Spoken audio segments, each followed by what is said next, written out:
আজকের দিনটা কিন্তু খুব সুন্দর বন্ধুরা, তোমরা জানো আজকের দিনটা কিন্তু খুব সুন্দর। আজকে ষষ্ঠীর দিন। আজকে প্রত্যেক বাড়িতে জামাই ঠিক পৌঁছে যাবে, তাই না?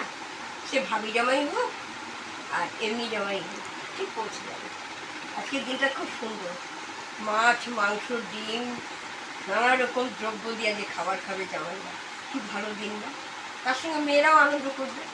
আজকের দিনটা হচ্ছে বেস্ট দিন, তাই না? আজকের এই বেস্ট দিনে আমাদের বাড়িতে খুব সুন্দর রান্নাবান্না হয়েছে, ভালো খাবার দাবার হয়েছে।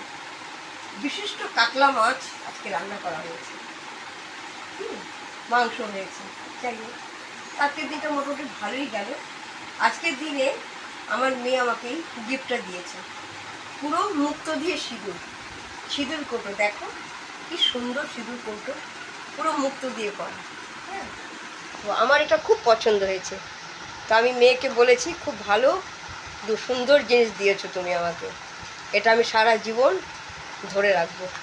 ভীষণ পছন্দ হয়েছে। এই জিনিসটা দেখো কি সুন্দর, পুরো মুক্ত দিয়ে করা। এটা হচ্ছে স্পেশাল গিফট, ষষ্ঠী স্পেশাল গিফট। আর রাত্রিরে এটা তো হয়েই গেল, দেখো এটা আজকে আমি ব্যবহার করেছি। আবার ব্যবহার করতে করতে এমনই হয়েছে যে গলায় সিঁদুরটা লেগে গেছে, বুঝতে পারছো? যাই হোক, আজকের দিনটা দারুণ দারুণ দারুণ। যাই হোক, তো এটা তো গিফট পেলাম, রইল।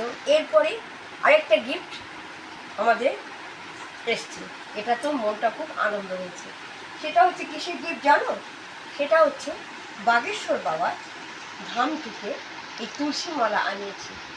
এই তুলসী মালাতে পুরো লেখা আছে রাম রাম রাম রাম রাম রাম নাম লেখা আছে।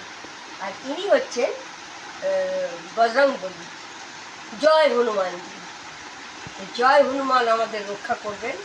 তাই আমরা এই কবচহার আমরা ধারণ করেছি, আমি, আমার স্বামী, আমার মেয়ে, তিনজনই ধারণ করেছি। দেখা যাক বজরংবলী আমাদের কেমন রাখে, ভালো রাখে না মন্দ রাখে। বিশ্বাসের বস্তু মেলায়, তাই না বন্ধুরা? বলো, বিশ্বাসই সব কিছু। তোমরা পারলে তোমরা চেষ্টা করো, এটা পড়ো, আশা করি ভালো থাকবে। ঈশ্বর ভালো রাখবেন, বজরংবলী ভালো রাখবেন। ভালো লাগলো আমার কথা। Tata, bye bye. দারুণ ষষ্ঠী, গুড বাই। আসছি বন্ধুরা।